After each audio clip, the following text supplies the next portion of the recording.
Common गोष्ट आहे ना. आपण कोणावर आपलं जीवन उद्धार करायची गरज नाही. आणि जेव्हा आपल्या डोक्यात निगेटिव्ह विचार आला, अरे झक मारायचा, आपल्या बापाचा फोटो पाहायचा, बापाच्या चेहऱ्यावर पडलेल्या सुरकुत्या पाठवायच्या, आणि त्या सुरकुत्या पडलेल्या वळ्या असतील आपल्या बापाच्या चेहऱ्यावर, तर हे बदलणार कोण आहे? गावामध्ये सरपंच आहे, गावामध्ये तलाठी आहे, गावामध्ये प्रशासकीय अधिकारी आहे. त्याच्या घरातले कपडे पहा, त्याच्या बायकोनं नेसलेली साडी पाहा, आपल्या माईच्या जरासा साडीचा विचार करा.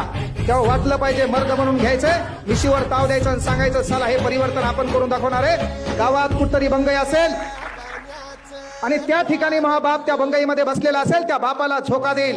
हे स्वप्न तुम्ही पाहायचं. नोकरी लागलेल्या पोरांना पण विनंती आहे, नोकरी लागले, शहरात गेले, शहरात बंगला घेतला आणि बाप गावाकडेच आहे, तर तू हा कार्यक्रम व्हा. हा रियालिटी आहे. कारण आपल्या बापानं आपल्यासाठी कष्ट घेतलं ना, तो एक स्वप्न पाहिजे. बापाची इच्छा शहरात राहायची नाही. गावात एक 10-12 खणाचं माळवत बांध, त्या माळवतामध्ये पुढं काय कर, पुढं बैठक व्यवस्था कर, त्या बैठकी